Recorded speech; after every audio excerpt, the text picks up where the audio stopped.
Good actual morning. Actual morning. Fuck, in the 10 a.m. realm. Can you hear us? Does everything sound okay? Bibby was doing some mic check stuff, but I was distracted, so I'm assuming everything is good. We've had all sorts of things moving around in this studio, in whole offices and things, so it's all okay. Are we all okay? Also, I think Bibby, I owe you a crisp high five. What for? Boom, crisp. Because Bibby said, do you know what? We're going live at 10 a.m. What is the bets? And he said this about an hour ago. We'll be going live at 10 a.m.-ish. What is the bet that someone in the chat says, guessing Graham's not in today? And then roll up, gagad. Ha-ha!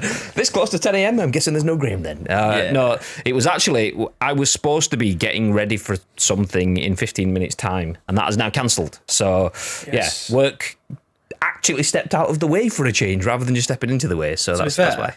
We could have been live like 25 minutes, half an hour ago, but your laptop decided to kill itself. Yeah, so I don't have it here. So there's an extra power pack. You probably can't notice because it blends in, but there's an extra power pack there because that is my desk dock for my laptop. So when I go upstairs, everything plugs into that usually, my USBs, Ethernet cables and so on. And I have a charger that I bring with me. My charger just decided it's not playing ball today. So I'm sat here going, why the fuck? So I had to go upstairs and unplug the shit out of everything in my desk. So now my desk is ripped apart so that I can have this here. So yeah, we'd have actually been good to go pre-10:30. Absolutely. Woo! Absolutely. But even still, right now, 10 a.m.-ish. Take that. Fucking Easy. Yeah. If you're in the chat, please do feel free to get involved. If you don't know who we are, if you don't know what this is, then where the hell have you been? This is like nearly 600 shows. Are we past 600 now? No, close. I think it's like 596 maybe.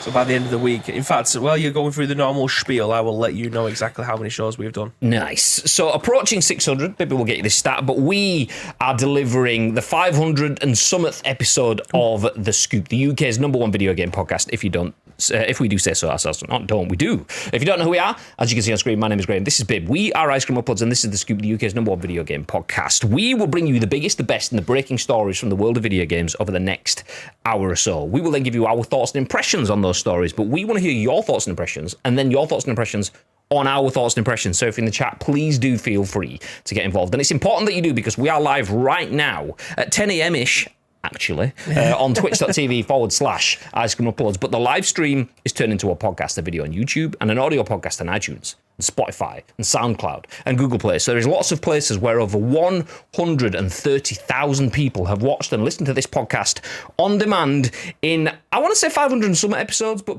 Bib, do we know exactly how many episodes we're in? This is 595. 595. Ooh. This time next week, Rodders will be millionaires. This time next week, we'll be on 600. Ooh. Yeah. Spicy meatball. So yeah, if you are in the chat, please do feel free to get involved. As mentioned, we do turn it into a podcast. 130,000 people have listened to that. But before we jump into anything else, I want to remind you of a couple of things. ! Loot drop usually gives you the details of the upcoming loot drop. Well, not today. ! Loot drop. I mean, it'll give you some details, but it's not upcoming. It's past. It's yesterday's. So we have a loot drop to do, and we will be doing that for you this morning. And as that is happening, I'm seeing Nichio is a bike seat sniffer. He is a bike seat sniffer. Confirmed. And that's all I want to add. Nichio is a bike seat sniffer. There we go. Nice. No, Nichio has just subbed. We don't have feeds and stuff. There we go. Oh, it's his Twitch baby. I'm gonna be a dad. He's gonna be a dad. Okay, dad. 9 months. I love you. Nice. Well, thank you very much. What a start. 9 months in. Well, Nichio's name was already on the wheel, I imagine. But if anyone wants to drop a sub today, it's a bit too late. Not for next month, but it is for this month. This month's loot drop draw is taking place now. We're going to do it now for you on the stream. So if I open up this... Nichio confirmed was already in. So all of these names were exported yesterday. Bibby did send me the list over yesterday, but I was busy, and then Bibby was going to do it, and then Bibby was busy. So we thought, do you know what? We'll just do it live on the stream anyway. We've got the export of all the people that were subs yesterday. So everyone that was a sub...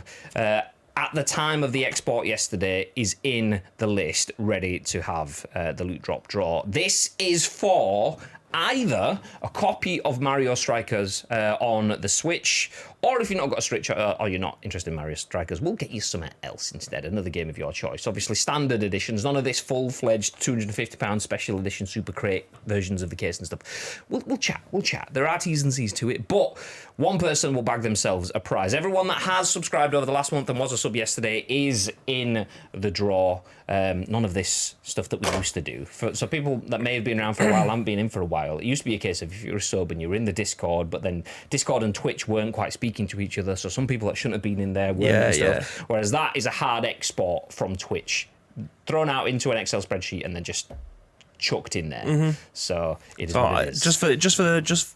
I see Viv is saying that the audio was a little bit tinny. I have tried to sort that out on the fly.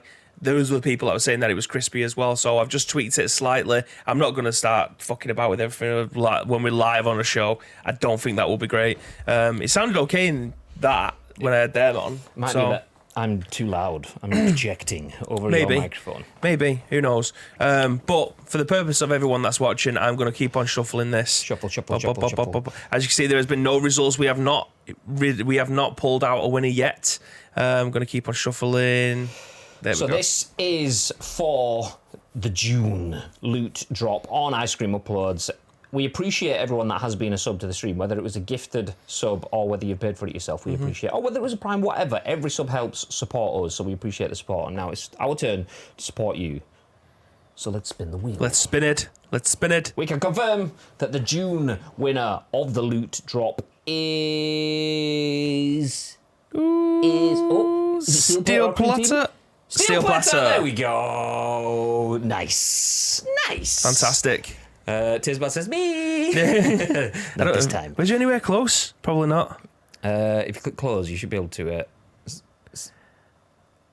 Nowhere near. Not even in the vicinity. Not even on the same side, I don't think. Cream Team was millimetres away. Yeah, he was. A couple of pixels. Steel Plater, congratulations. I don't know if you're in the stream. You have been in over the last few days, though. The last couple of weeks. I'm Steel Plater. Yeah. I'm Full Plater. Yes. And then Empty Plater a little bit later on. But yeah, there you go. That is the loot drop draw for June. Steel Plater, thank you very much. We will get in touch with you. But we'll post in the Discord. Yeah.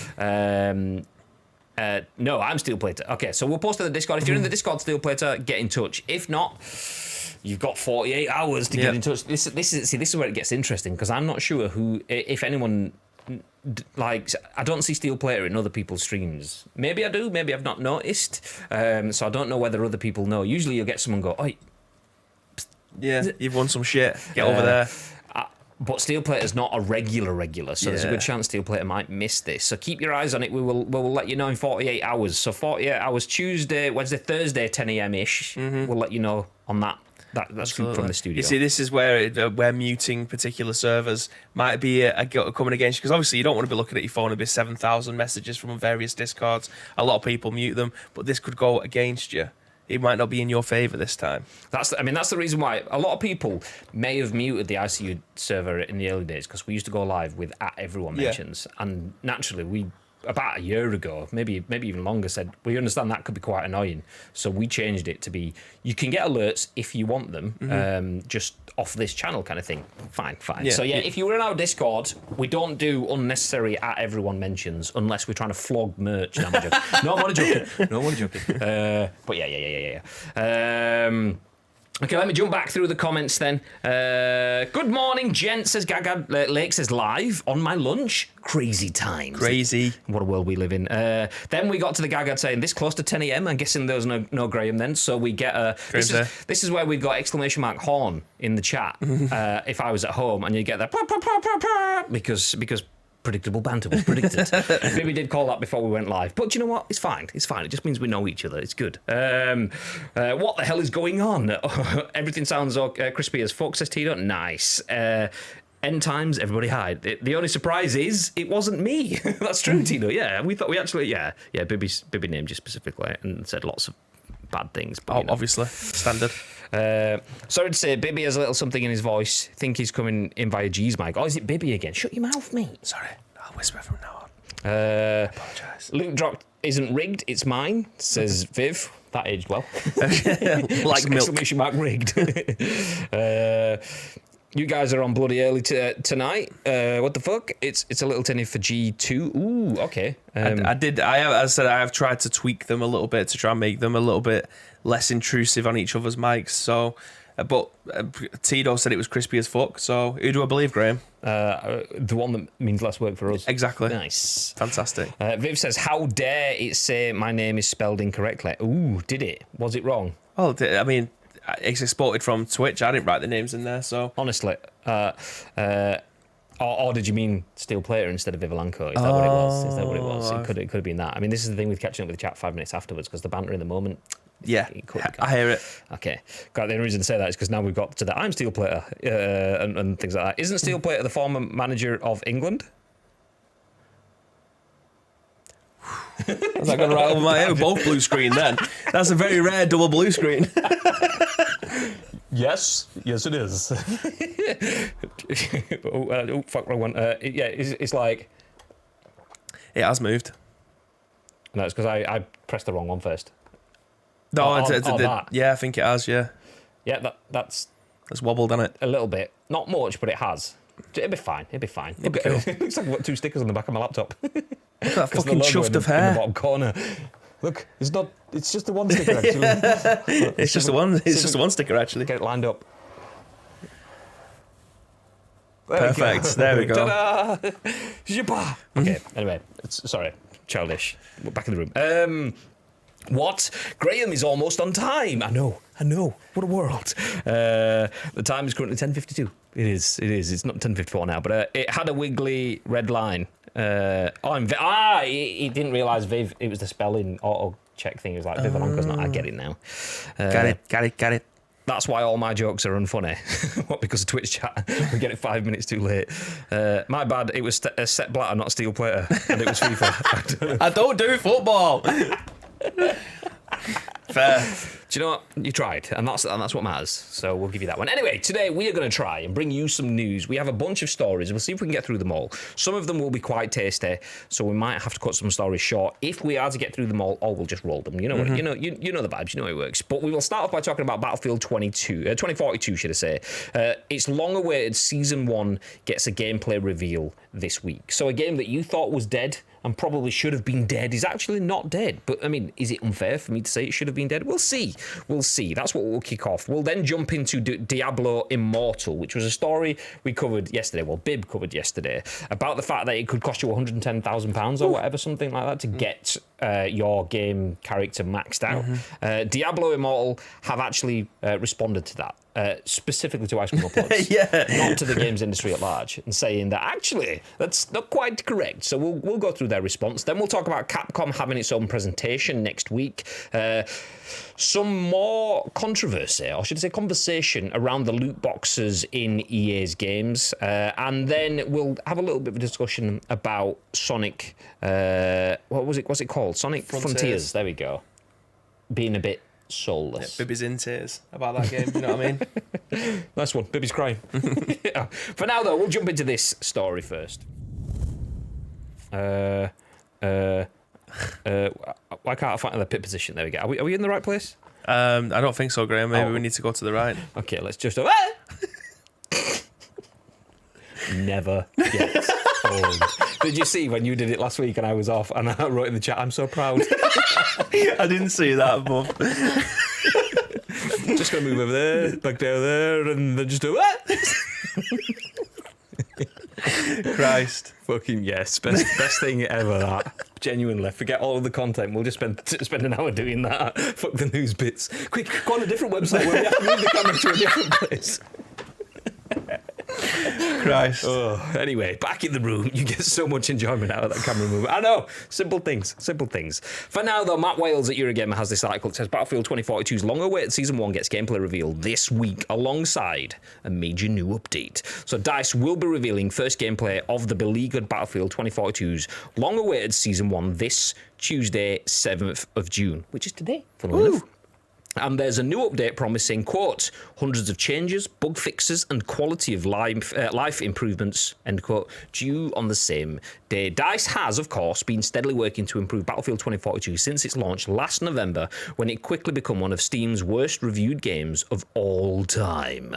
While the developer has committed to bringing this latest Battlefield, quote, up to the highest standards that we all hold for the franchise, end quote, it's only now some 8 months after its release that players will finally get a first look at the game's long-delayed first season of post-launch content. Those curious to see what DICE has in store for Battlefield 2042's first season, known as 0 Hour, will be able to see its gameplay premiere tomorrow, Tuesday, the 7th of June, at 4 p.m. /8 a.m. PDT. What? Okay, you didn't give us a time zone for that. That's 4 p.m. what? I'm assuming that's UK, but I don't actually know. Tomorrow also sees the arrival of Battlefield 2042's latest update, which will be numbered 1.0.0. Full patch notes are available on DICE's website, but highlights are said to include improvements to soldier gameplay, bringing the likes of smoother animations and movement, plus various weapon changes. I'm going to stop for just a second on that bit, because obviously we are close to the PES community, and there's been a lot of conversations about PES getting its version 1.0 and stuff like that, but PES launched and wasn't where it wanted to be, so they didn't go to 1.0, whereas that launched a full price retail game at 1.0. So it wasn't in early access. It wasn't 1.0. No, exactly. That's just that throw me. That I was like, what? That's bizarre to me. But I mean, most games when they go into full release, like DayZ was in early access 0.9, 1, 2, 3, 7 whatever, million and for like 6 years. I mean, before they went 1.0. I could be wrong now, but I know that up until kind of recently, I can say kind of, it could be a year ago, maybe even a bit longer, Fortnite was still in early access. Yeah. Fortnite Battle Royale never actually made the big move, even though they've got fucking Ariana Grande and fucking Tom Holland and Darth Vader and all sorts of shit in it. It was still early access. It never kind of made the transition. I mean, it might have done now. I might have missed that. They might have just upgraded the branding rather than going, oh, by the way, it's here, because that could be confusing. But yeah. Anyway, as for this stuff on Battlefield, expect improved bullet hit registration plus a further balance to further balance past to weapons, the latter bringing increased projectile speed for DMRs and LMGs, and improved accuracy for shotguns. Additionally, multiple new XP events are being introduced, including XP gains for killing an enemy who recently wounded or killed a squad mate, plus an increase in the number of vehicles for conquest. That's alongside various other changes, fixes, and improvements. I'm going to stop there for a second on that bit as well. Like, okay, that does sound quite cool. Oh, if you kill me and then someone kills you, that's on my team, they get some points for it because it's like Avenger sort of thing, which is very unique, and like not unique, but it's a very distinct detail. You get points for killing someone that's killed a teammate, and it's like the game is fucked. Is that really what needs to be put into this? What? So yeah, well, that seems very much more quality of life segments in it. Like rather than focusing on the stuff that won't make the game gash, they've kind of just gone for the fluffy bits that you usually put in after the game. Like, they didn't even have a scoreboard for like 5 months, which for a Battlefield game, or fuck it, chucking Battlefront for the same facts, like having no scoreboard for any of these types of games, it's not the best. Yeah, that feels like that is a day one, regardless of if it's 0.01 on their patch notes. That's like a day one thing. Just make sure that people know how many people they've killed, how many reses they've done, and how many times they've died. KD in first-person shooters are probably one of the most important things for a lot of players. Yeah, absolutely. Like, KD was... It's. I know it's not the be-all and end-all, and proper, like, long-term sort of players that are, particularly people that play squad sort of vibes and stuff like that, understand that there's more to a shooter than just KD. But for the simple fact of jumping in and getting a barometer of how you're doing, something that measures your level of success in a game, because that's what we all were conditioned to. Your level of success in a game was your health bar that ticked down every time someone hurt you or something, was the number of lives next to your player that you've got. Oh, Mario's dead. That's 2 left. And he's dead, 1 left. That's your level of how are you doing right now? Well, we're quite far in. We've not got many lives left, though, so it's a bit touch and go. And people went into a shooting game. Okay, how am I doing? I don't know. We're just shooting people. Yeah. They're coming back and we kill them again. And it's like, so the KD kind of gives you that. So to not have that, which is the instant, this is where you sit in the world. This is the digital equivalent of the you are here map Yeah. sort of thing. Okay, now I understand a little bit about where I place it, the whole thing. Super simplistic thing, but to just not have that, Yeah, baffling. we are as gamers. Oh, we have customized, shall we say? It's been instilled in us that high scores are the best form of where you sit.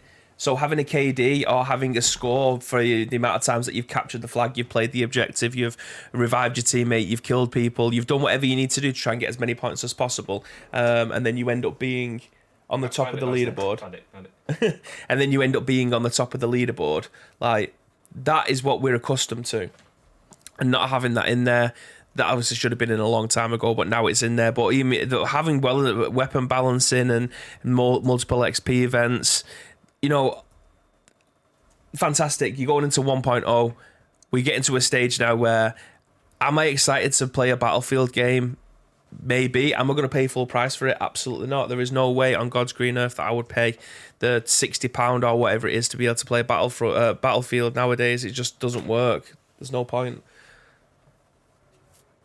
There we go. No! You just moved off it. I think the mouse is like dying. Oh, there we go. Like, it was just I did charge it this morning, actually. like that. So yeah, I was trying to get it to go, but it was just not playable. But anyway, there we go. There you go. Batch V 1.0. Nice. It works. It works. Spike says, geez, look at the mop on bibs these days. Mate, I said before, I need to go and see my Turkish mate and get it sorted out, because it is. I've run out of gel, so I've had to go all natural. I usually put a hat on when I've run out of gel, but I don't think it would have suited what I'm wearing. But this fucking Lego hair doesn't suit what I'm wearing now, so yeah, I just have to kind of put up with it. I mean, to be fair, he can't say anything. He's bald as fuck. You know what I mean? Man's bald and he's coming at me for my ginger hair. What time do you call this? Says West. Exclamation mark time in the chat. 11. We'll help you there, West. Oh, by the way, the commands are up and running now. The sounds aren't. I'll do that this afternoon. I didn't know how to do it, so I had to wait for Graham to come in and show me how to put all the sounds in. But all the commands that are available in Graham's gaff are now available in the studio and at mine as well. So great. Bald is sleek. I mean, it's lazy. It's great, isn't it? You just roll out of bed. Bosh. Aerodynamic, though. Aerodynamic. Nice.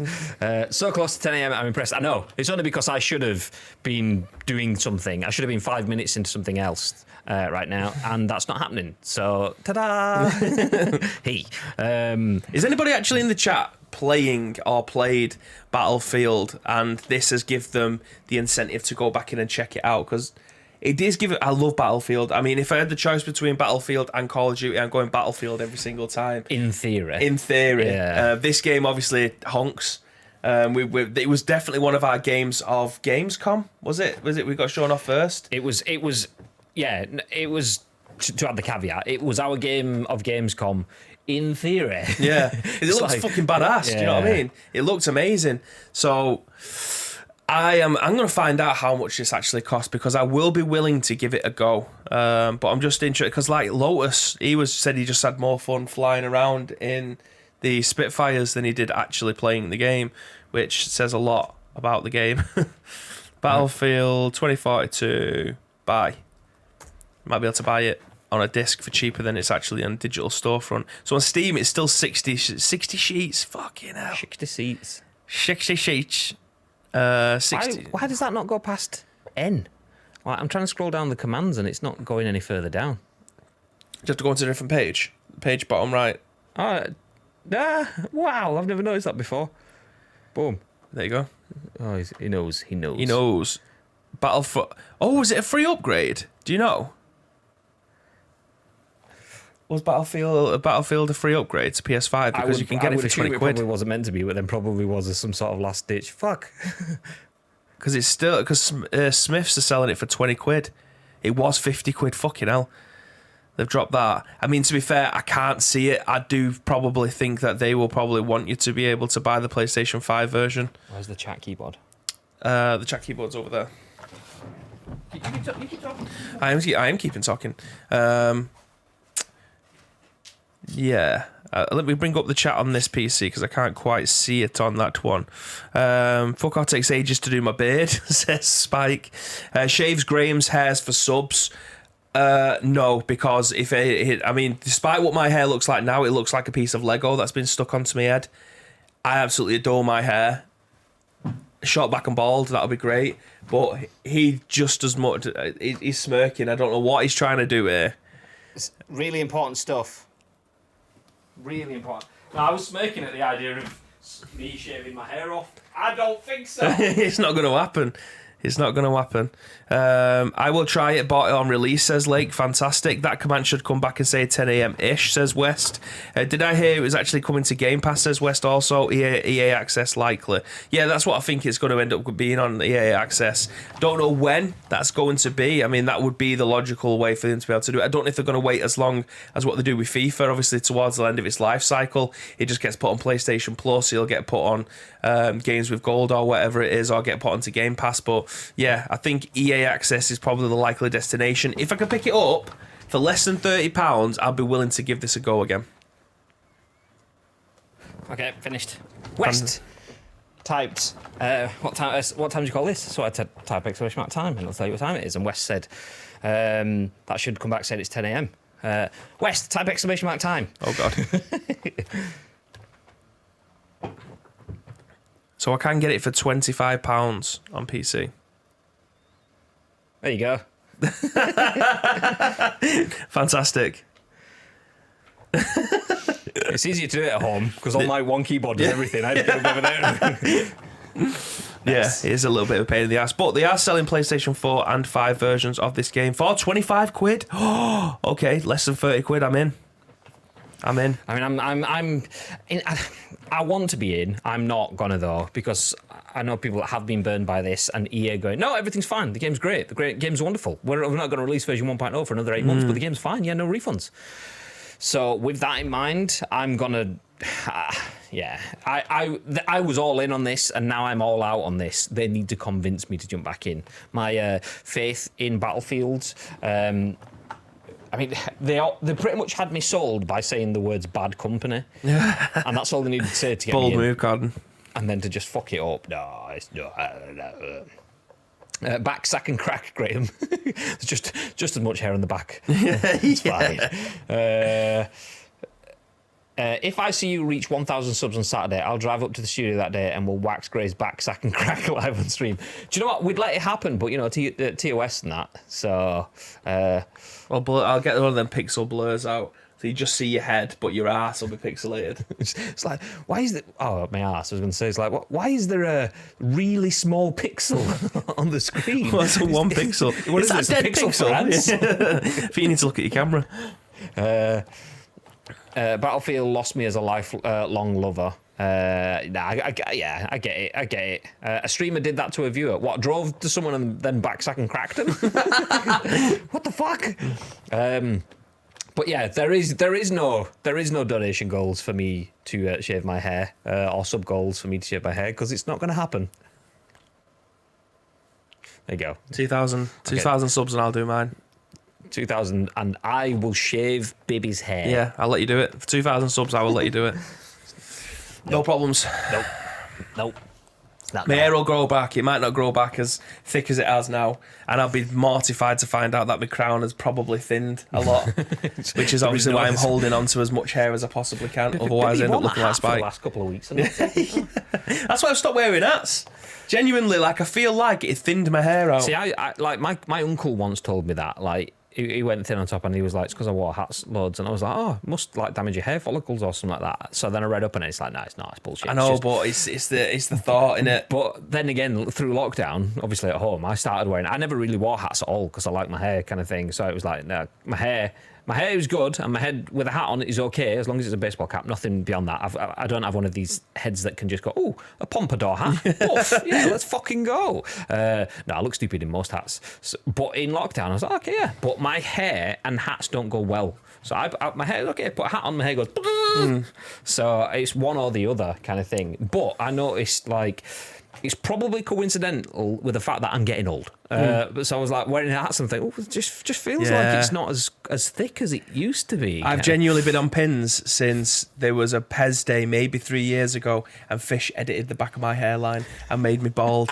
Like, he just put a little small bald patch in there, and I swear to God, I was getting fucking mirrors out. Samantha was coming up. I was fucking losing. I was losing it. Not my hair. I was genuinely like mortified. Like, See, I will be going to Turkey, getting arse hairs off my arse and being put into my head. Off my back. There's plenty. No, I've got like, what is it called? A corflick. Your like your crowny bit. I've got a pronounced one of them. But like many times over the years, like, but when you're 12 and someone goes, you got a bald patch, and it's like, but 12, I'm like, no, you dickhead. Yeah. But when you're 35 and someone goes, you got a bald patch, you're like, I don't know, man. Genuinely, that would be my worst fear. But then we'll get to spike it up and we'll get aerodynamic. What? I'll end up looking like Homer Simpson with the 3 hairs being pulled over. Do you know what I mean? I'm not having it. Like that, I would genuinely be mortified. I would be going to Turkey to go and get my hair sorted out if that was the case. I don't think I could ever want to be bald. I mean, it's not against anyone else who is bald, who had no choice. But even being ginger, I would rather be ginger than bald. Well, there you go. Facts. Well, don't wear a curved hat, according to Viv in the chat. But I do want to point out the flaw in this statement. So the ICU hat thins your hat. Let's sue them, says JMK. Factually incorrect, because I was feeling my hair was probably getting thinner before we got the ICU hats, and then after getting the ICU hats, look at my hair. It's bountiful. Look at Bibby's. Fucking, bountiful. Too much of it. So this is what happens when you get ICU hats. Although Viv did say curved hats cause baldness. I mean, bountiful head of hair here. Spike hasn't got a bountiful head of hair. What? Does he wear curved peak? No, he's flat peaker for life. Oh, I appreciate you selling out your flat peak homies for telling me to make the joke. Let's see that. You have my back. I do it, you know what I mean? But there you go. Mate, I went bald at 27. I just got the razor out, and being bald is class. I think I do the same. Like, when I got to the point where if it looked like I was just clinging on. Yeah. Not like that politician that definitely has got a fucking mop on his head. His name sounds like it as well, or something. Is he called like Jimmy Wigfuck or something like that? He's maybe not Wig. Zahid has come in with a sub. What? Legend. What a guy. Have a good day, lads. You have a good day. Do you know what? We're not going to have a good day. You have don't have a good day. Have a fantastic day. Have a great day. That's the free guy. Don't have a good day. Have a great day. I almost put that in as a sound alert in the chat. Maybe I did. No, I don't think I did. Michael Fabricant, that's it. Fabricant, he's got fabric in his name. That is definitely a made-up name. That is definitely a made-up name. Fabricant. Where has he found that? Fucking Fabricant. A fabricant sounds like something you'd see on a sci-fi film. Yeah. Like people that have been fabricated, like artificial people. His hair's a fucking fabricant. What the fuck? Michael Fabricant or Michael Fabricated cunt. Exactly. Gaga knows. New merch, ICU wigs now available. Yeah, let's go. ICU claiming their caps improve hair thickness. That's a court case if ever I heard one. Cut that, don't clip it. No, that's not what we meant.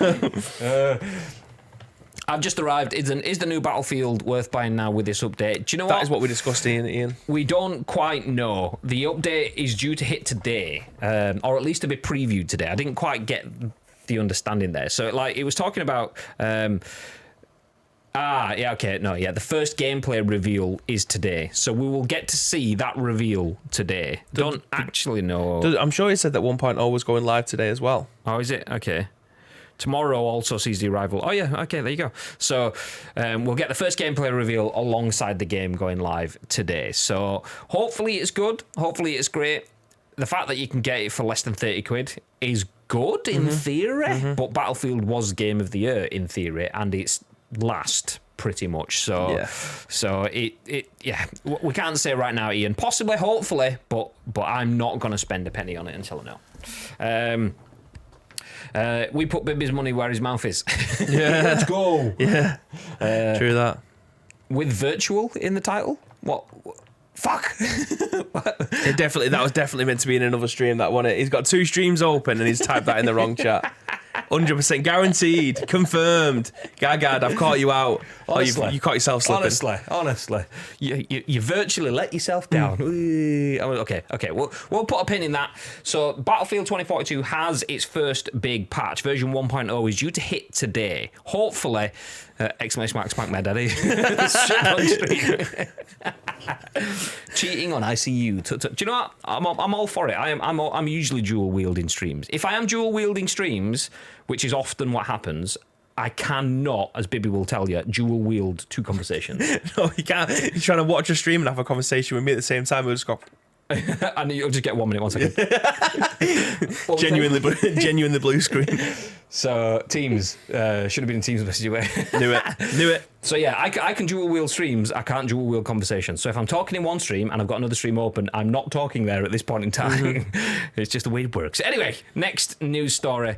This is in response to yesterday's story. Diablo Immortal's director comments on microtransaction misinformation. Go on, Graham. Fine. Are we in the right place or are we in the wrong place? We are not in the right place, Graham. Do we need to move off? I think we do. Oh, fuck, press the... Did you fall over before flinging that? Okay, it stopped. Oh, I broke it. We're back. Okay, move up. There. Nice. Okay. Diablo Immortal director comments on microtransaction misinformation. The game has been criticised by some players who say it's pay to win. Ooh. This is written by Tom Ivan at VGC and is in response to the article that we led with yesterday. Amid criticism from Ice Cream Uploads of Diablo Immortal's approach to microtransactions, the game's director has suggested that some negativity around the game is based on misinformation. Quote, end quote. Months prior to Blizzard's game release, director Wyatt Cheng said, quote, in Diablo Immortal, there is no way to acquire or rank up gear using money. And while it may be factually accurate that gear itself can't be purchased with real money, following the game's release last week, some players have labelled Cheng's comments disingenuous. That's because Diablo Immortal lets players use real money in a bid to acquire powerful legendary gems, one of 3 progression pillars alongside regular gear and XP level, which can be used to upgrade a character in the post-game. It's been claimed that the highest tier legendary gems can't currently be earned by players who don't pay for them with real money, and it's been estimated that fully upgrading a post-game character would cost up to $110,000 worth of gems, and players can't even purchase legendary gems outright. Instead, they're dropped from legendary crests, which are the game's loot boxes. Over the weekend, Cheng was asked on Twitter what had changed since his pre-release comments about players not being able to buy gear, or are the gems not considered gear? That was a quote, by the way. Another user asked Cheng why he took time to respond to the criticism of the game's transactions. They wrote, quote, King doesn't justify charging £100 for a pack of lives in Candy Crush. Why does Blizzard feel it needs to be apologetic for a game that costs $50 million and 6 years to make? To which Cheng responded, thanks for asking. I don't like it if information is misleading. There's a difference between players liking or not liking a game based on its merits, which I can accept. Not every game is for everybody, versus liking or not liking a game based on misinformation surrounding it. Negativity surrounding the game has resulted in Diablo Immortal being review bombed on Metacritic, which at the time of writing means its user score is just 0.7, the third worst score in Blizzard's history. The only Blizzard game to receive a lower score are 2020's Warcraft 3 Reforged, 0.6, and 2021's World of Warcraft Classic, Burning Crusade Classic, which got a 0.4 score. So yes, I mean, is that really a response? I can see it on yours. I didn't get the context of that because Cookie's bullshit. So, go on. Basically, whatever's been quoted in this article is basically just shown being in tweets embedded anyway, so you haven't missed anything. I think some messaging has gone missing in terms of his response before the game came out and then afterwards. Like, obviously, because someone has done the due diligence of finding how much it would cost to be able to try and complete this game. He probably didn't, or no one at Blizzard probably thought that anyone would probably total up how much it would potentially cost for someone to be able to complete it. I still don't think that this is a bad game. The game itself is very, very good. I love the fact that you can play between mobile and PC. I do think that, as mentioned in the Discord this morning, if you guys are in the Discord, you probably would have seen this conversation happening between myself, Tito, and Harry. it's one of those where I don't think the average consumer will probably get caught up in this. The only people it would probably affect are people who are playing this as their main game for maybe 10 hours a day or something. Like I seen Shroud running this game with his friends and it was flying through it. John, He would. Let me just stop you just for a second because I'm just computing what we've read. So these bits in these. So these tweets that are on the screen, I didn't read out. Some of that was quoted, but not in its entirety, which I think loses some of the context. So for me, who wasn't here for the full discussion yesterday, it's lost on me.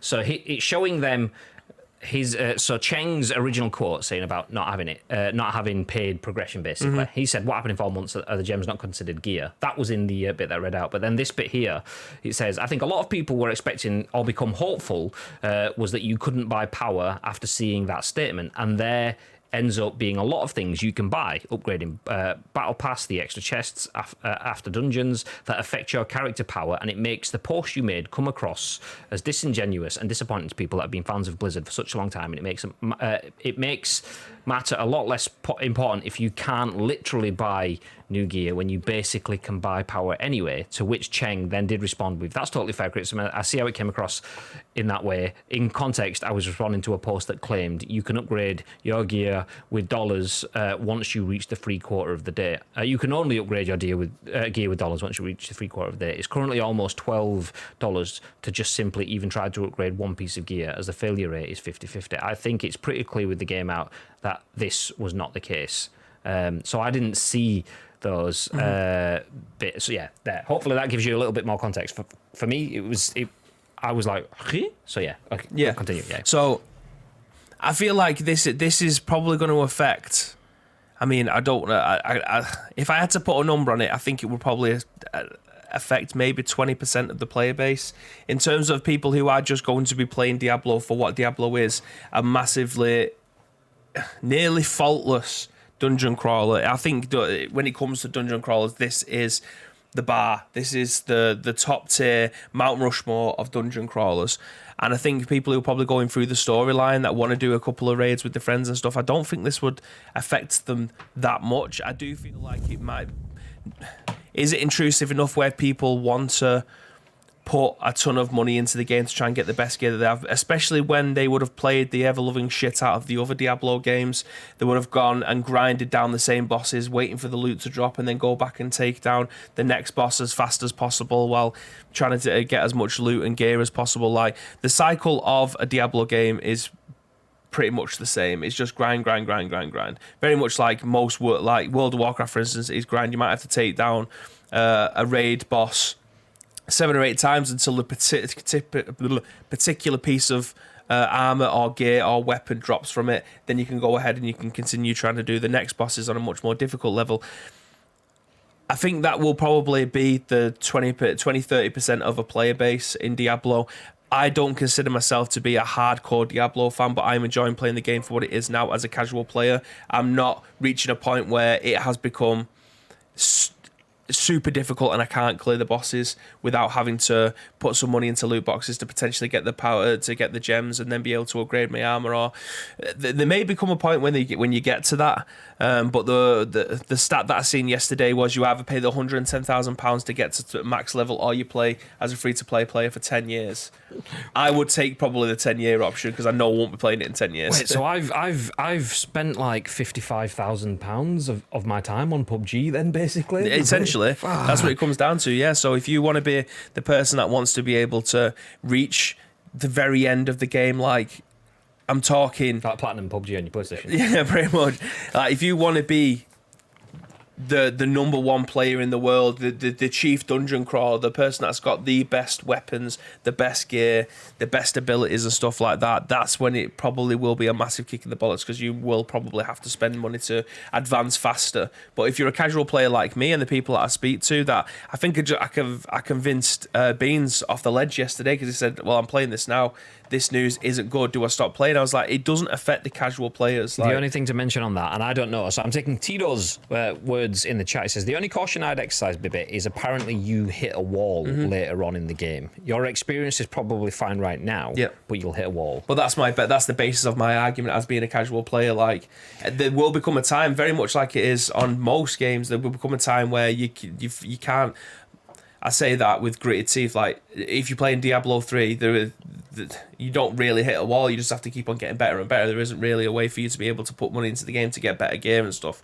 But I'm talking literally as a casual player. Like, I'm enjoying the game for what it is and the experience that it's given me now. If it gets to a point where I have to start putting money into it, I feel like I've got my money's worth of it being a free-to-play game. Don't really want to progress anymore with this because the time versus money aspect of my life means that I don't have the time or money to be able to play into this game. I'll just move on to the next one. It's like a conveyor belt in my life, and this is all down to personal experiences. It's not, I don't want to speak on behalf of anybody because everyone's experience of video games is completely different. But in terms of me enjoying this game, and to a point, I might end up buying a battle pass. I might end up, like I did that with Fortnite. Never thought I would buy and clear a battle pass. Yeah, that was the only game that I was playing at that moment in time. A conveyor belt, it just comes around. If I don't want to play it, I won't buy it. I'll move on to the next thing. Yeah, see, I agree with West. So, like, you do something that I don't do in terms of you will pick up a game and put it back down again, whereas I pick up a game and very rarely put it back down. It's a similar sort of thing with my TV watching stuff. Something has to be really bad or just not click with me at all for me to give up on it. But even then, usually after I've put a chunk of time into something, I will like get to a good cut-off point to go, okay, fuck it. Like, it has to be really bad or not clicking for me to cut it free. So, like Les said, would that lead to frustration? You've put so many hours in, but now you need to pay more to carry on. I think so, but if you was to buy a game for £50 brand new, but you're playing a free-to-play game now, and you're enjoying that game so much that you think that you either want to support the game or progress, you've played the game for 100 hours, do you think then that you might play it for another 100 hours? Therefore, is the £50 that you end up putting into it worth your time and money? Is that £50 payment conditional then? Because if you put 50 quid on a game, surely you're paying for the full game, not paying for the ability to get to the part where you pay for the next season of content. Yeah, but I mean, if someone was to tell me my favourite game would cost £50 on a shelf, but I can play the first 100 hours for free, and then it might be £50 to play another 100 hours of that game, I might be more inclined to be able to do it. What I didn't want to do was pay £50 to get 3 hours worth of content, and then I'm stuck again. That would be very intrusive, and I understand that's what people's frustration would come at. I mean, it'd be okay if they were doing that though. Really, if they were going, okay, it's 50 quid and you get 100 hours of content. I mean, we've already said, using the cinema reference, that's an absolute bargain. 50 quid is what you spend to get 2 hours of enjoyment in the cinema. So 50 quid for 100 hours, that's great return on investment. But if you're paying for a full game and then that they haven't said that, yeah, well, you can get it, but it will take you 10 years of solid gameplay at the end. We've had conversations about like unnecessary grind and so on to get through a game.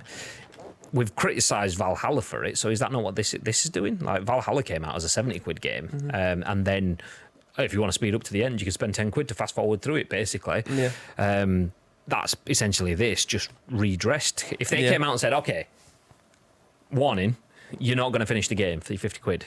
For me, I'd be more inclined to the you need to pay like chapter 2, like in terms of chapter 2 is going to be the shit chapter where it's grindy as fuck and you're not doing anything really, everything's the same again slowly, and it's going to take you 10 years or it's going to cost you an extra 50 quid. If I knew that up front, I'd be like, okay, well, I'm not playing this game then because I've not got 10 years and I'm not spending 100 quid on a game. Kind of thing is, so. But like JMKZ made a very good point. I'm not sure whether this is the actual point that he's making, but I'm going to use it as an example anyway.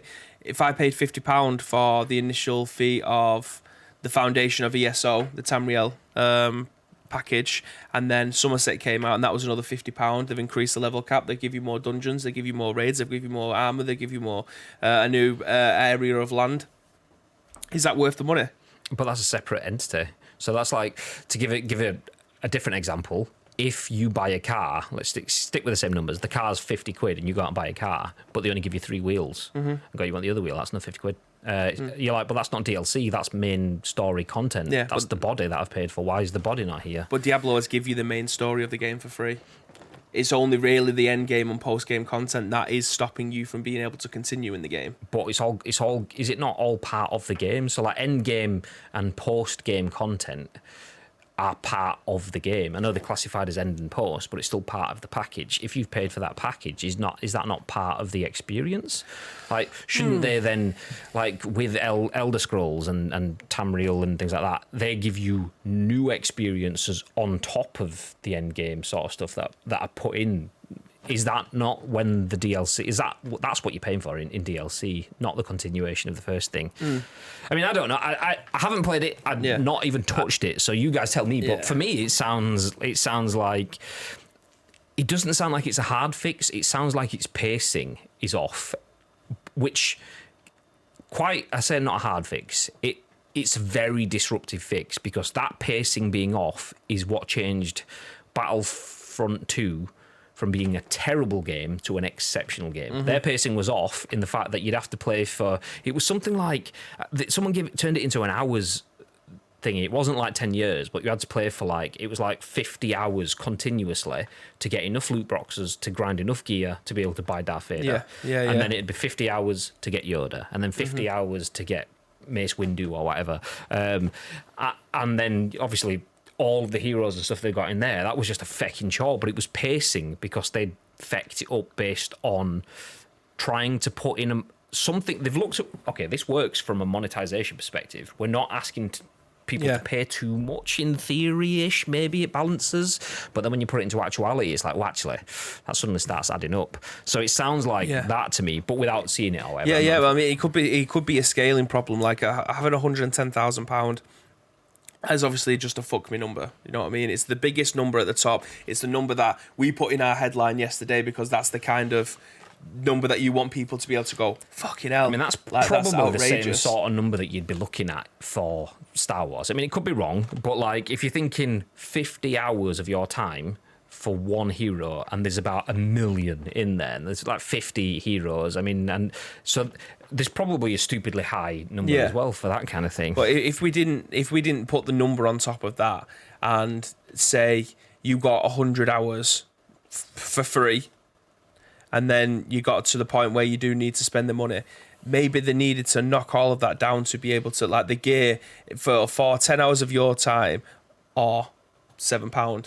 Like, that was a much more scalable idea for people to be able to probably get their heads around. Not, okay, it's £110,000 or 10 years of your life. Like, I feel like they've got two obscene routes that you could possibly go down there with not much in between. It's sensationalism, isn't it? Someone out there has worked out roughly how many crates it costs to get how many gems or whatever the fuck they are, and then how many gems you need to get your legendary armor, and multiplied it together and gone, boom, £110,000, dollars or whatever it is.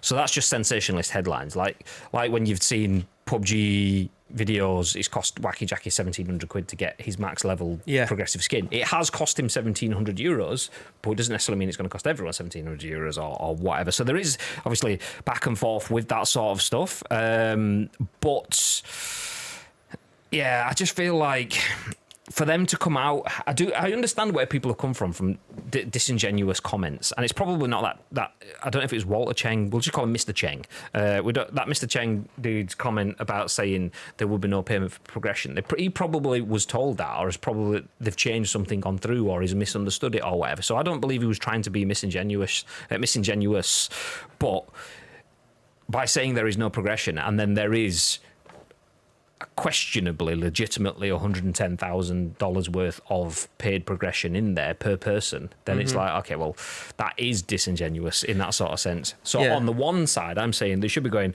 okay, it'll cost you £50 now and then £50 for your post game. That's genuous, but to say there's no payments whatsoever and then there is payments. So I agree with people that is the wrong. It's probably. I also agree with what Baby's saying though. That £110,000 to finish the game is just to scare the shit out of people. You probably don't even need that armor to finish the game. Like that would be the top tier. You'd probably be able to run through with legendary gear or epic gear rather than like the gear that you're meant to be getting to unlock out of that. It's just people who will want the best character in the game for that particular thing. Is then where you're starting to like, do you care about your users? Because if you making it so that Bibby's got 75 copies of Elder Scrolls. That means he's a loyal fan. So how do we reward loyal fans? Well, it's going to cost you $110,000. And it's like, oh, okay, so you don't really care about me as a fan. You care about your baseline profits, which all companies do. But it's about getting the balance right. And I feel like, they may have... It wasn't bad and it's not going to cost everyone that sort of stuff, but it's pacing. It's the same thing, like, if you can't get to your end game in an achievable time, is that because you have nothing after that? Is that the cut-off point for shelf life? Have you then artificially inflated the length of your game to make people keep playing it for longer or pay? And then if that's the case, then you've not got a good endgame. You need a better, more pronounced or well-developed or more rewarding endgame system, just like Valhalla we've had previously. But anyway, we'll put a pin in that one. We'll jump on to something that's a little bit less negative. Something that's hopefully potentially pretty exciting and hopefully full of dinosaurs. Yeah. We'll see. Jurassic Park? Yeah. No. Actually, before we do that, I'll quickly run through the comments. I'll keep the article on screen, but I guess it depends on the player, says Tito. I throw myself into games and want to complete everything. I even closed 1,000 car doors in the Division for the achievement. Clink, clink, clink, clink. Worth it. Maybe old school, but I still run on the £1 per hour of game content, which I get. I do get that. I do feel that is... I'm going to come off this article for a second. I do feel that is a little bit unfair to video games in the fact that we have become accustomed to the £1 per hour for video games. And I think that's down to... It used to cost like 10 pence, quarters, dimes and stuff to play video games. That would give us access to tidbits that we could keep going. Whereas...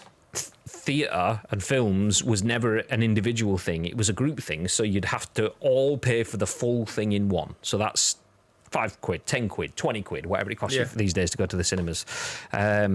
So I do feel like the $1 per hour for video game fun, because video games often cost more than a lot of films do these days. Not always. Obviously, films do have massive scale, but they cost a good chunk. So that £1, I don't think sits the same anymore. But I do agree with the sort of sentiment kind of thing. That Resident Evil takes like 10. The Resident Evil 7, I think you can complete that in 11 hours, and that was £50 at launch. Like, do I think that it was worth the money? Absolutely. I thought it was absolutely fantastic. So it's difficult to be able to put that into context in terms of pounds per hour, but I don't think it's the worst scale for you to be able to get enjoyment out of. Yeah, I agree. PUBG, that cost me £20. I know that's all sorts of different caveats because I bought that on the Xbox when it cost me £20, and it was early access then, so it was a cheaper price due to go up when it came out, and then obviously never did kind of thing. But I got more than 20 hours of that on the Xbox, and then have had hundreds more on my PlayStation. I think maybe, I don't know, 80, 100-ish on the PC or whatever as well, kind of thing. So yeah, I mean, that's different. That's live service and so on. But yeah, for me, I'd put it up a little bit higher, but I do agree with the sentiment. But there's all sorts of caveats. Anyway, we'll leave the caveats. We'll jump back into this. Capcom will host its own showcase presentation next week. I actually jumped on those comments to run through them, and they got stopped on one, and then okay, let me go back through the comments first. I think it relies on bullying those hardcore players into spending. It's like paying £50 for a game, then £50 for a few more DLC. ESO to think of a game. Does ESO have a season pass you never have to pay for? DLC again? ESO Plus. Yeah. Okay. So yeah, I mean, we talked through most of those as we were going through anyway, so that kind of makes sense. We'll jump back into this one then. So as I mentioned, Capcom will have its own showcase presentation next week, but the 35-minute event will seemingly only focus on previously announced games. Boo! No dinosaurs. So Capcom has confirmed that it will be hosting its own presentation next week. This is written by Chris Scullion at VGC, and it says the Capcom showcase will take place on Monday, June the 13th at 11 p.m. BST. So that's Monday coming, 11 o'clock at night. We'll have a Capcom showcase. However, those hoping to see new game announcements may wish to temper expectations because in a tweet, Capcom has implied there will be no new title reveals during the show. Quote, introducing the Capcom showcase, a new live stream digital event bringing you the latest Capcom game information, the tweet reads. Tune in on June the 13th. I'm going to leave the time out for around 35 minutes of news and in-depth updates on previously announced Capcom titles.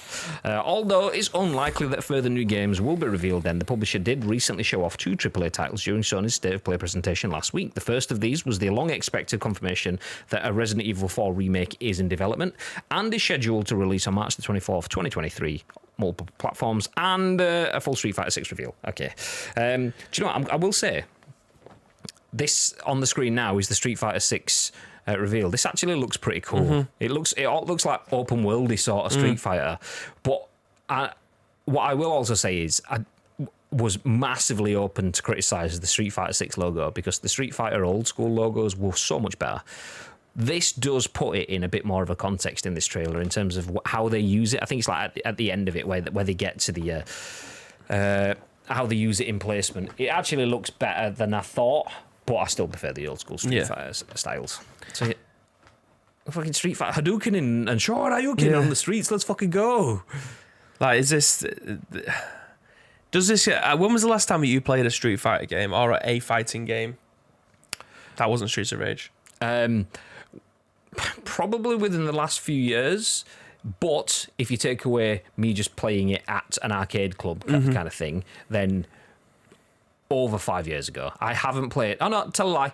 It was last year. It was the Rocky boxing game, which was basically Street Fighter but with boxing. Yeah. And I played that it was more out of a boxing, even though it was essentially Street Fighter or Tekken or Mortal Kombat. That's like fighting game with power bars.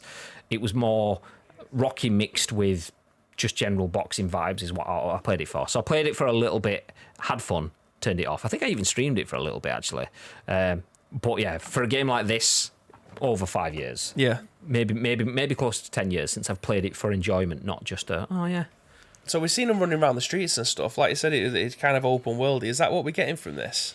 I don't know. It didn't really explain it. So like I kind of took it as almost like you're going to your missions, which is fighting your next character. So like you used to see on go back to Street Fighter 2, you'd see a pre-match screen and you'd have like your character Chun-Li and you play and fly to the US and it'd be like Guile stood there going, I'm going to punch you in the face because I'm a dick, and you whatever, and then you'd beat him and then it'd go down to Brazil and Blanca would be there.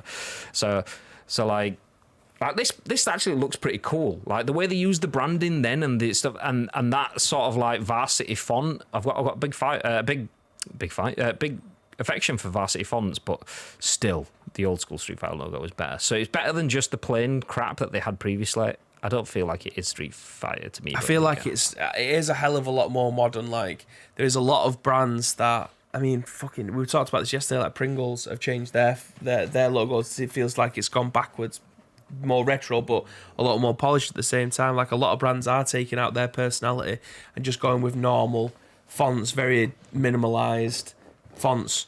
I think that's actually a really good font. I think that's better than the one that we seen last time because it was it like a hexagon? So, like, if you skip that back a couple of seconds, you can see the hexagon still there, like behind it, but that 6.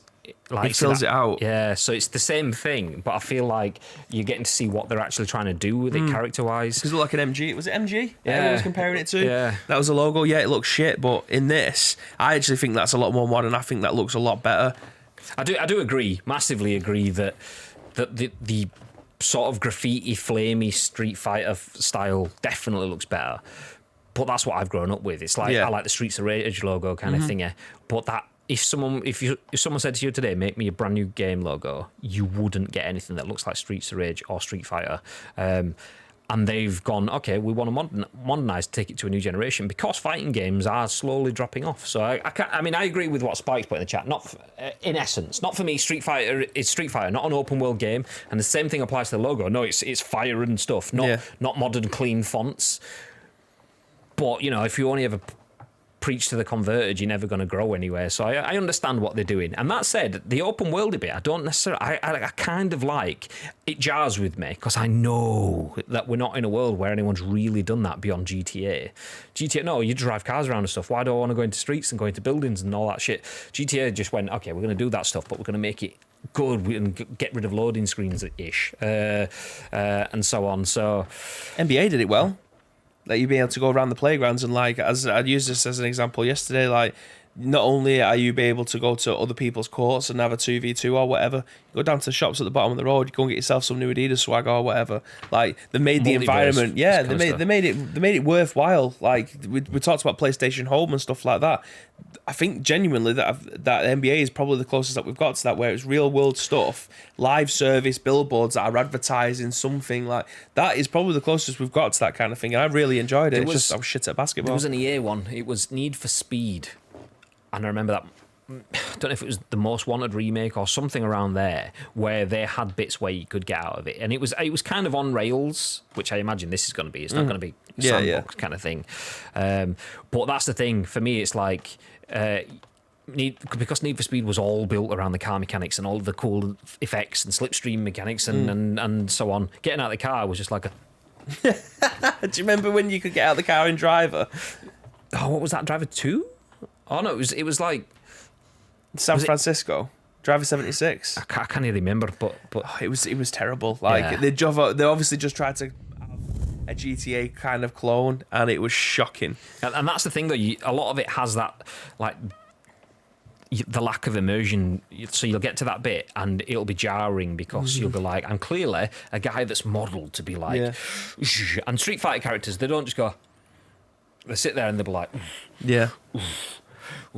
And there's like, okay, there's a guy walking up a ladder, but he's sat at the bottom of the ladder going, and it's like, just put your fucking hand on it. Do you not know how ladders work? What is this? Yeah, it's and that's where you get the jarring bit. Like when I'm in a fight, I'd have my hands up, but I'm not going to be stood at the bus stop like this, or I'm going to get fucking arrested. Yeah, you all right, mate? You all right? So, well, in terms of the conference, I did say I don't know whether or not they're going to be at Gamescom or they're going to be at Summer. They probably are going to be at Gamescom, but I don't know if they're going to be included in the Summer Games Fest because they're doing their own showcase. I think they may cross-pollinate, so they've got Street Fighter 6 that's appeared in the PlayStation Showcase and Resident Evil that's appeared in the PlayStation Showcase. The fact they're out there, they've given the exclusive to PlayStation. I think for them, they'll be like, fuck it, we'll just pimp it everywhere. It's going to be an hour conference. Obviously, people are going to watch that, hopefully.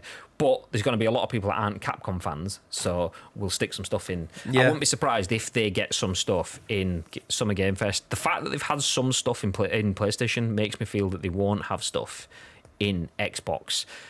That said, it might have just been PlayStation wanted the timed exclusive to get it first, and then Xbox will go, well, we don't care, because if people see it's coming to Game Pass or whatever, then fuck it. If PlayStation can show off what you want, it's included. The people will wait. Yeah. So, I mean, they could, in theory, do what I would probably do in their position and tart it out. Yeah. Sell some, get your payday from whoever's first, and then get Jeff Keighley to put some stuff out. Save him a couple of scenes that haven't been seen. Give him his exclusive, and then go back to Big Philly Spence and go, okay, you can have a few scenes as well. I'd do it that way, definitely. Street Fighter, gotta fight them all. That logo is a bag of work. It paints with words, doesn't it? The thing is, like, I see where you're coming from. Like, for me, if you showed me that logo and changed the word Street Fighter for something else, and changed that hexagon for something else, Rainbow Six Siege. It's pretty much the same logo. Yeah, but I mean, like, something different. Like, if you showed me that and said, look, this is the branding for a new game that we're creating or whatever, I'd be like, that's actually pretty nice. I mean, I'd want the full feel of what you're going for. Like that said, I still don't like it as much as, well, there we go. I mean, I'll put Bibbies on screen. 1 second. I've got a better way. Copy image address. There you go. So yeah, like, now you can see the MG style. Let's move us. We're gonna actually yeet. So like Street Fighter. Okay, you can see what you're going for. It's a little bit lame. Street Fighter 2. Okay, now that's a nice evolution. Street Fighter 3. Okay, that's evolved it more. The 3 behind it maybe is a bit too much. It's a bit washed. Street Fighter 4, yeah, okay, guys, fuck's sake. Street Fighter 5 just goes, actually, do you know what? We don't need to be stupid. Let's just pull it back in a bit.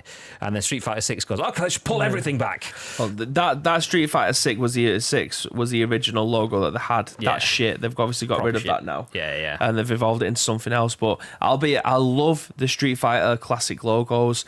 I do feel like there's a time and place. If Street Fighter was a brand new game to come out now and they used that font, you would go, that is a budget game. Yeah, it's like if a game releases that in that Street Fighter font now, it's in your mind, you're thinking of a side scroller or a mobile game, Yeah. an 8-bit game, because the only games that use that style now are games that want to throw back. Yeah. And I understand, I get what they're doing by trying to go more modern. That Street Fighter 6 logo on screen is terrible. It is. No one can convince me different. Mm-hmm. That is terrible. However, they've realised it's terrible. They've looks like they've ditched off the S and the F, and then they're stuck on 6 and then gone, which looks like it's one of those email notifications. You've got 6 unread messages, and then put the 6 in the hexagon, and then put the Street Fighter over it. The way they've done that definitely looks better. They've clearly gone, oh well, we're kind of stuck to this now, so we'll have to improve what we've done. So I do feel like they have improved on what they showed previously. It will never be as good as the Street Fighter 5 logo sort of font set for me, but yeah, There's definitely a time and a place. Yeah, I do understand why they've gone for it. It's difficult. It's difficult because do I want them to make a game for me? Yes. Do I want the Street Fighter font? Yes. Will that sort them out as a business forever? No, not really. That's what I mean. Like we were lapsed fans. We were fans that was buying the game. I haven't bought a Street Fighter game since Street Fighter 4. So they need to bring a new audience in. And how do they do that? They make things a little bit more modern. Will a 12, 13-year-old kid want to buy a Street Fighter game with that logo on? They'll think it looks shit. Yeah. They haven't seen branding like that forever, unless it's something that their dad's T-shirt was probably wearing something with Street Fighter on. Search for Thor. What's the new one called? Thor? Is it Ragnarok, the new one? No, that's the old one. Oh, Love and Thunder or something like that. Thor. There you go. So you do have this as a counter argument. So if I put nice and tiny, yeah, nice, that big old. It might not be official, but you get the idea. It's on DeviantArt, so I don't know if it is actually the official one or not, but we'll put it on. This one is the Thor Love and Thunder image. So they've gone full on retro, leaning into that VCR vibe. So Cyberpunk has that exact same, where it says Love and Thunder, that is their exact font, pretty much. Which, the thing is though, is that style, but it's kind of postmodern. It's like it's a full on nod to the old style, but high def, full on clean, pristine, clean lines, no fuzziness, no blurriness. It's they've remade the 80s style with 2020s like technology. And Street Fighter could have done that for me. I probably would have preferred if Street Fighter had full on remade their logo with modern tech. But do you know what? It's not the end of the world because like I said, I've not bought a Street Fighter game. I've not played one for nearly a decade. Yeah. So I'm clearly not the person that they wanted to approach with that. Isn't it an improvement over the last one? Remember David Fish kicking off over the last one? Do you mean do you mean the last Street Fighter logo or the last showing of the Street Fighter 6 one? The 6 one. Because I agree with that one. The last one, like the first showing of the Street Fighter 6 branding was shit. We kicked off over it as well. We were showing all those MG memes and stuff. Definitely. I get what they're going for, but to me it's like taking Michael Myers and putting him in a Teletubbies mask instead of a white mask. It's not Michael Myers. No, I get it. Yeah. But that's the thing though, is like some people, I mean, I'll stick with the analogy even though it's a bit extreme, but some people there might be more people that want to watch Teletubbies these days than Michael Myers. And that's where they're stuck as the business. But yeah, I get what you get it, I get it, we get it, we understand. It might not be what we want, but we understand. That's the one I was thinking. The Street Fighter 6 one looks like Microsoft Word. Exactly, yeah. Garbage. Oh yeah, that's good. That's a good kind of comparison. I mean, just keep that as it is. Just so this one is Streets of Rage logos, just a Google search. So you can see the second one in Streets of Rage, and then the third one in Streets of Rage. That's like, you can see how the third one in particular, I know that's a DeviantArt, so it might not be legit, but you can see that sort of like purpley background on it. Then there's the thin fonts on the S and the T and so on, and it's a bit speckly and so on. That's what I'm saying when I say modernizing a logo. That speckly purple, see how that's not on the Streets of Rage 4 logo? Because that's not a modern art style. Get rid of that shit. Get rid of the thin letters and make them a bit thicker. Yeah, that's just put like background. What's it called? Outer glow. It's just put like an outer glow, but a shadow. Full on thick stroke as well. Yeah, yeah. So any one of those art styles, so just give it an outline that's filled in the space. They are genuinely a world away from each other. So this is obviously the original one, one from DeviantArt, shall we say, and then This is the more modern one. Streets of Rage 4. It looks infinitely better. It's a whole, for me. It seems like I would genuinely think that was the original logo if I didn't see the original logo way back when. If it's not side by side, you're like, well, you forget that the original one was rough and jagged and stuff, because modern art style doesn't have the rough jagged. And I feel that's what for me, that's where I would have liked to have seen Street Fighter gone. Okay, let's go for back then. But right now, rather than let's just go for right now and forget what happened back then, because you are losing your identity for me. I think we all agree with that anyway. I mean, I like I say, I do understand, completely get what they were going for. It looks better now with what they have included in that trailer. It'll never look as good for me, but I get it. For the Thundercat, yes. Morning, biatches. Good morning, AG Super. How are we doing, dude? Morning, mate. Nice and small and tiny. That's what she said. Standard. At least they tried to make it look like a stop sign, so it's related to the street bit in Street Fighter. Fair. GG's. Teletubbies fans can get fucked. Clippy popped up. It looks like you're trying to make a logo. The Street Fighter 6 logo is looking at the Rainbow Six Siege and COD logo styles. Yeah, exactly. Particularly, it's the esports vibe. That's where it stands out for me. They've clearly looked at, okay, we want to do Street Fighter esports, and when you get to esports, if you just have Street Fighter next to it on its own, it's fine. As soon as you need to put a tournament name next to it, or you've got a Street Fighter Classic Berlin or whatever, then it's like, okay, well, we can't really make that font because it doesn't exist as a font style because it's bespoke logo. The old Street Fighter sign looks like one that would go across your chest, whereas the new logo looks like one that would go as the competition. But the badge. That's obviously what they're trying. They're trying to make the branding look emblems versus logos. Exactly. Yeah. Exactly. Street Fighter 6 logo is looking. I don't know. Corporate asked you to identify the differences between these Streets of Rage logos. They're the same logo. Okay. We will. Do you know what? We're actually going to miss out a FIFA conversation because time-wise, we've been live for quite a while. We're over time now, so we're going to miss out a FIFA conversation because they never go quick. I will tell you what it is, just in case you do want to join us for the discussion tomorrow, but it's from Vasbanda Store, and it says, multiple child advocacy...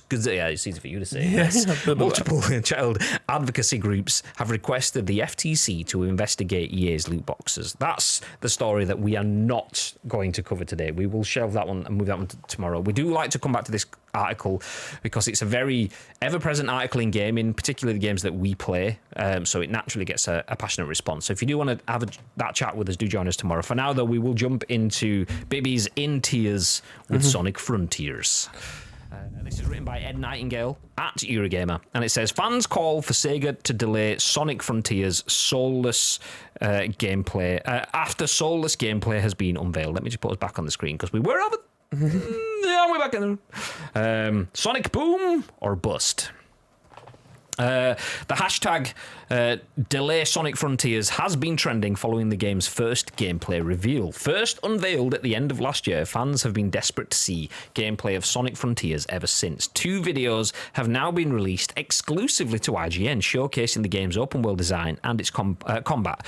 But so far, fans are unhappy with the direction of the game, and just as with Sonic's redesign for the film series, are calling for a delay. The first video shows off traversal and the open world, with Sonic speeding across Verdan Island, climbing monoliths and solving puzzles. The second video is focused on combat as Sonic spin jumps and kicks robotic enemies in flashy animations. The wide open areas certainly allow Sonic to pick up some speed running across water and up walls, but it does feel a little odd to see a blue hedgehog running around such a realistic world, although that's exactly what the films managed. The world does also seem a little empty, at least in this slice of footage. Yet from the reaction of fans online, yet the reaction from fans online has been extreme, as many demand a delay. The most common concerns include stiff animations, a lack of momentum, and a world that doesn't feel like Sonic without hills, loops, and ramps. A number of comments also claim the game looks like an Unreal fan-made tech demo. You can't convince me this isn't a glorified tech demo. It's so soulless, reads a comment on the combat video. My biggest gripe with this showcase is easily the animations, reads another. Sonic just looks way too stiff and unnatural. It's especially evident when he runs around the enemies. He just stares forward soullessly as if nothing is happening. Making Sonic appear smoother and interactive with his surroundings would definitely give this game more charm. End quote. Over on Twitter, the sentiment is overwhelmingly negative. I can't actually see the image in mine, but I can see it on Bibby's, but I do have the text. This looks like ass! Stiff and clunky as fuck. This is boom levels of incomplete. This is embarrassing. How is Sonic team this incompetent? Why did they feel this was ready to show off? It looks like a tech demo or a fan game. Do you know what? I'll leave the other bits and just say this bit there. I never really know, because I've heard it pronounced, is it Furore? That people are pissed off, and that's testament to the passion of the Sonic fanbase and its power with the film character redesign, as well as years of disappointing 3D Sonic games. Many fans were hoping Sonic Frontiers would be the next-gen Sonic experience. However, Sven Jocelyn, founder of the fan site Sonic Stadium and global publishing director at IGN, believes the game won't be delayed.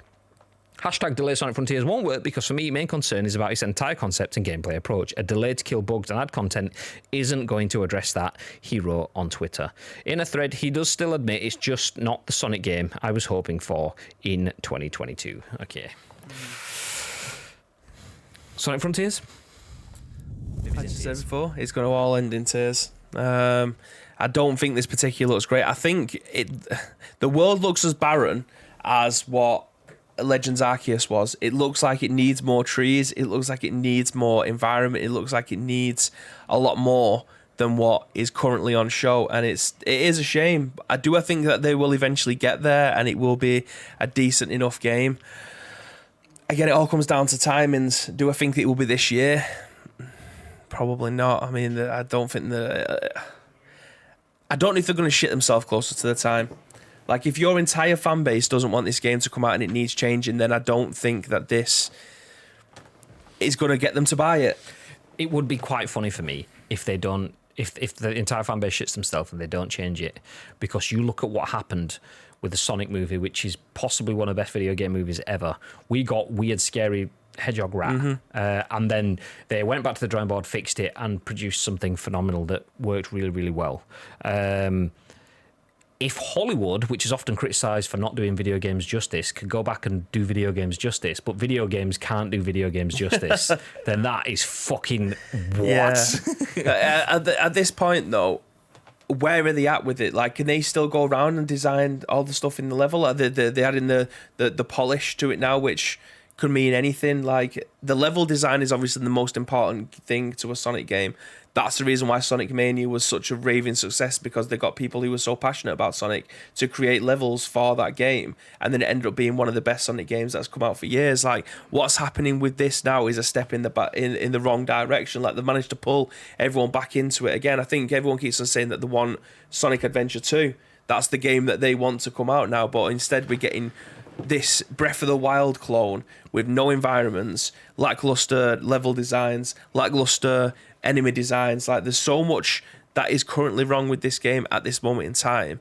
It would be dangerous for them to be able to release it even in a state in 6 months' time. I do think that they need to go back to the drawing board and go, actually, we probably missed the mark with this one. We'll look at holiday 2023. It's a long delay, but at least you're giving your people who would want to buy this Sonic game a chance to go, do you know what? You've done enough now for me to actually warrant spending the 50 quid on this game. Because in the current state, I ain't spending nothing.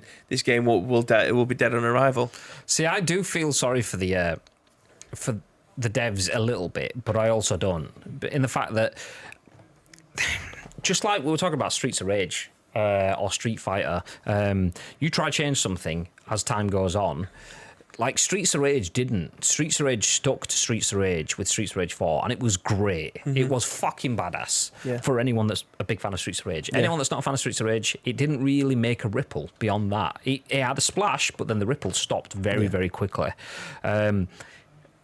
if you take a game that was made 20 years ago and update it, completely change the mechanics and make it in something that can work in a modern world, a full-on reboot kind of thing, and not that Sonic necessarily needs a full reboot in that sort of sense, but that's kind of what they're going for. They're trying to give it some of the real-worldy stuff. And it's comments that I can hear and I can see, and I was a massive Sonic fan as a kid growing up. But the comments of if there's none of those like hoops for him to go around kind of thing, which fucking all over Green Hill Zone and every other zone, then it's not Sonic at all. And I get that. It's just like, I feel like they need to be in there, but not all the time. You don't need to have loop, followed by up and down a bit, go down a slope and then have another loop kind of thing. Just have some things like that dotted around everywhere. Definitely in your trailer to give people a vibe, but then you have your 3D real worldy modern sort of environments, and I think that's where it kind of needs to be. It needs some of the nods to the old, like talking about Top Gun Maverick the other day. It has a lot of nods to what it did previously, but it's a really good film, really good film, because it isn't weighted down by its past in that sort of sense. And I feel like a lot of Sonic fans and a lot of passionate fans of anything want the past of something to weigh it down so that it can't progress into its own future, which I understand. That said, they did miss the trick there quite clearly. It feels like there's been one glaringly obvious question that's not been asked in this room, not in our room. 1 second. The remote's over there. That TV will go off in a second. I'll go and sort it out. But there's one question that's glaringly not been asked in this game's development. What makes Sonic great? Yeah. What makes a Sonic game and an environment great? And do you know what makes Sonic great? Releasing it and then people buy it. Exactly. And then we earn shitloads of money. Exactly. Jump in the comments. Weird Scary Hedgehog Rat is still a success, by the way. I did know that. I've not seen Chip and Dale, but I did know that he features in it. Spike says, if you've not seen Chip and Dale, the movie... Chip and Dale the movie, his name is Ugly Sonic and he's getting his own FBI show. Apparently it's meant to be really good, that yeah, Chip and Dale film. I haven't seen it yet. I think West was talking about it in his stream a couple of weeks ago or last week or something, and I just ignored it because massive Chip and Dale fan growing up, massive Sonic Hedgehog fan growing up, so I was like, don't want to know, because I know that at that point in time I still had, what was I watching? I've just finished watching Summit. Then we've gone through all 3 seasons of Stranger Things and started season 4. Then after that, we've got The Boys, plus multiple things. So and we've not even started watching Obi-Wan yet. So we've got that to watch. So Chip and Dale is down the pecking order of things to be watched. So yeah, it's up there. Where did we get to? It features Chip and Dale. It does. Weird Scary Sonic was a publicity thing anyway. Do you know what? I did wonder that. I always thought that. I mean, if it was, then whoever made that publicity stunt is an absolute bloody genius. I won't name names, but someone I know who has good links to Sega basically says, no. Yeah, that's far too genius for them. Not giving them enough credit. I mean, for me, it would be perfect if it was. Just like fucking, so someone could just think that far ahead. GG's. No. Well, imagine the time and effort that would have gone to put Ugly Sonic into the trailers and stuff. Like, to be fair, the Sonic Frontiers Sonic is still jarring for me because I do feel like his porcupines are way too long. I don't like that. I think Sonic X, there was like touching his ass. There was that long. That doesn't do anything for me. The best Sonic is The Adventures of Sonic the Hedgehog, the one that was on that Channel 4 at fucking 6 o'clock in the morning, and they are on YouTube. That's what I'm teaching my boy. Me and the boy, as I'm feeding him, are watching The Adventures of Sonic the Hedgehog. I think me and David watched pretty much every Sonic the Hedgehog TV series there was, whether they were good or bad. Growing up, there was multiple different versions, and it used to, forgetting how good the animation, the thing that annoyed me was the fact that Sonic's voice and therefore his whole style would change. Like sometimes I'm like, yeah, I'm Sonic, and then the next time I'm like, yeah, I'm Sonic. It's like, what the fuck? Mickey Mouse. Oh boy, it's cool. What the fuck? Okay. Streets of Rage 4 is amazing. It is. We played through it. It's fucking badass. We played through it quite, didn't we? Yeah. It's an amazing game. Didn't we play through it twice? I feel like we did it and then went back and did something else. Because we used 2 different characters, didn't we? Yeah. Yeah, it was amazing. If it was good marketing. It was perfect. Easily my top 10 movies. What, Sonic the Hedgehog or Chip and Dale? Which one? It's really, really good. Sonic 2 is not the best. I've not seen it, but I've heard You're the only person I've heard say bad things about it. Yeah, I thought they tried to do more of the first, which would have been great, but I feel like a lot of the stuff just did. Me personally, I don't think it landed. I love Idris Elba. I don't think he was a great Knuckles. Yeah, I love Idris Elba. Yeah, I can see where you're coming from, because I don't really like him as Shere Khan either in the Jungle Book. He's an amazing actor, badass voice, but it's a different. Like, I feel like he's got a naturally fierce voice, whereas someone that's doing Shere Khan, you need to be more like fucking Scar. You need to have more of the snarls and and Idris Elba. When you've got someone that's badass going, it's like, why are you doing that? You're already fucking scary. What is this? So yeah. Not that I've seen it, so I don't know. Graham loved the Chippendales growing up. That's not true. Graham still loves the Chippendales. Actually, there you go. Chippendale was my thing as a kid. That film is a big hit for me. Sometimes some crimes go slipping through the cracks, but these two gum shoes. You see yourself, we're going to be here for the next 15 minutes. Okay, that's fine. Up the slack, yourself. there's no case. Okay, we'll stop there. I wouldn't have taken long to get Weird Sonic. It wouldn't have taken long to get Weird Sonic in the trailers. It would have taken me 10 minutes to design and create that. The thing is, though, that's the thing. Like, at the same time, if they've got both sprites modelled and developed, it's effectively just swapping out one 3D model for another. The only thing is that does become expensive if you've got Hollywood level graphics teams that have fully modelled and done a 3D thing. You've gone through all the levels of processing and getting everyone to sign off with the way Sonic looks, then putting it together, then rendering, finishing out the trailer, and then spreading it worldwide. And then someone's gone, actually, we need to change that in everything. Then that becomes a mega expensive thing there, which I don't know whether I haven't. So I have spoke to people and they've said that it wasn't intentional, but then again, you bloody knows. Take that with a pinch. That's not on the Bible. Swap the polys. Swap the polys. You can't swap with the police. It would be too risky as a publicist stunt. The amount of people who would have turned off thinking they don't give a shit anymore, and that's the thing. To actually sacrifice your brand integrity for 5 minutes. Giving fucking Sonic human teeth, like. It's scary as fuck. That's just not reading the room, is it? No. Just looking, what the fuck is that? That is not Sonic. Like the Bibby's porcupine thing. That's one thing, but giving him human teeth, Sonic. Yeah, Sonic. So yeah, no. I mean, and that's why I want to believe it's real, because if it is. That is, I think I know a few things about marketing, but that is beyond my comprehension. Like the idea of sacrificing your brand, and I said for 5 minutes, it was weeks. Yeah. They came back and they came back instantly and said, okay, this is shit. We know, we're going to go back and have a look. And then they took weeks, which is then what makes me feel that maybe it wasn't meant to be, because they'd come out the next day and gone, we've redone it, which it doesn't get done that quickly.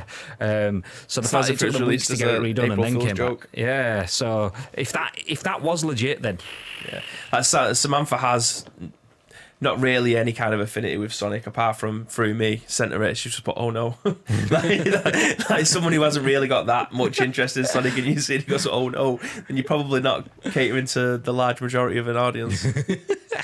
I remember in my animation degree booking out the animation basement to render farm my animation 15 PCs for 3 days. Oof. Are you doing mining Bitcoin? You're wobbling your leg and that camera is going everywhere. I'm wobbling my leg. Plus, they had to reshoot scenes with James Masters because the new model was taller, so his eyeline was off. There you go. Facts. Speaking of facts, I've got a fact for you. Fact, we're done. Fantastic. Well done. So we are going to disappear. We appreciate everyone that has dropped in for the whole scoop today. Thank you very much. If you missed it, the stories that we went through are that Battlefield 2042 might be great today. Might not be. Diablo Immortals team have come back with the claims that the microtransaction stuff that we covered yesterday was misinformation, although they didn't fully box that off for me. Capcom will have its own showcase next week. And then finally, Sonic Frontiers is leaving Bibby in tears because it's not so great. It's not so great, or at least that's not the way it looks. We will keep you posted on that and see how it develops or not as we get updates. But for now, though, we are going to disappear. Yes. Or so they say. Exactly. Oh, so they say. Surely makeup artists' sort of eyeliner. Yeah, they managed to sort out what's his face's mustache, Superman in Mission Impossible. That didn't look weird as fuck at all, did it? Oh wait, no, it did. No, it did. Yeah, we're going to disappear. We are going to drop a raid on someone, so stick around. Do feel free as we help support one of our friends and give you a few extra sprinkles that you can spend on the channel whilst we're here. Before we go, I want to remind you as well. So obviously we started the show by telling you who's won the loot drop. I was supposed to also tell you that we have a subathon this weekend. So we are going to be in this room for up to 24 hours. Oh. Not necessarily just this specific room, because we'll need to pee and someone might have to go out and get some sort of supply runs or something like that. But whatever, we're going to be in the studio for at least 12. 10 a.m. until 10 p.m, obviously, ish, with an optional 12 hours to be added from subs through the stream. We have a sub goal of, if we hit 300 subs, we will have a community event. In August in the studio. We'll invite people to come into the studio.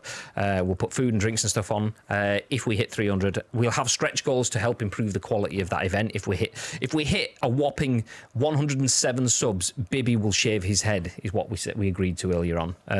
Absolute light bulb. Full, no, okay, no, don't forget 2,000 subs. 2,000 subs, fine.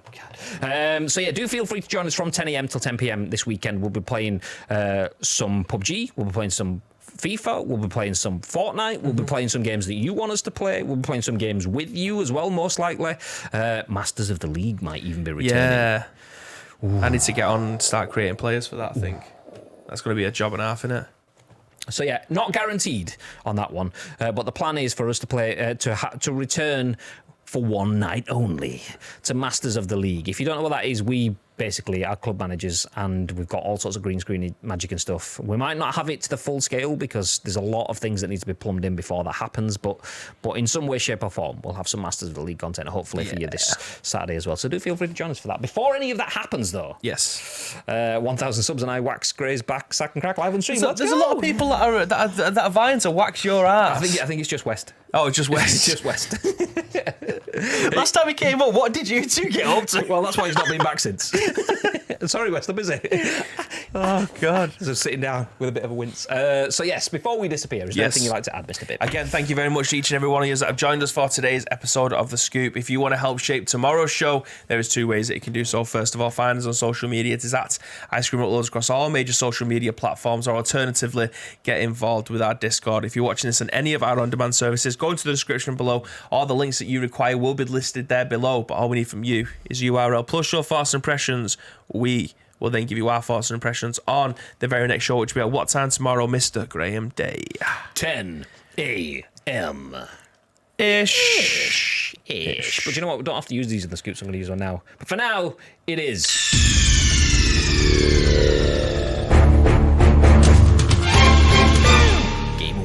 That could be well loud. I'm not sure how loud that is, but if we just effing you, then do you know what? You're awake just in time to go into someone else's stream. So stick around while we drop a raid on one of our friends. Do we know who we're raiding? Yeah. I'm looking at White Ninja Soph. Oof, okay, we're going to raid Soph. Stick around for the raid. Do feel free to say hello to Soph, and hopefully we will see you for the subathon this weekend and for my PUBG stream tomorrow. I'm going to be streaming tomorrow night, so we'll see you for that. But before then, 10 a.m. ish back here, as Bibby said. Until next time, stay frosty.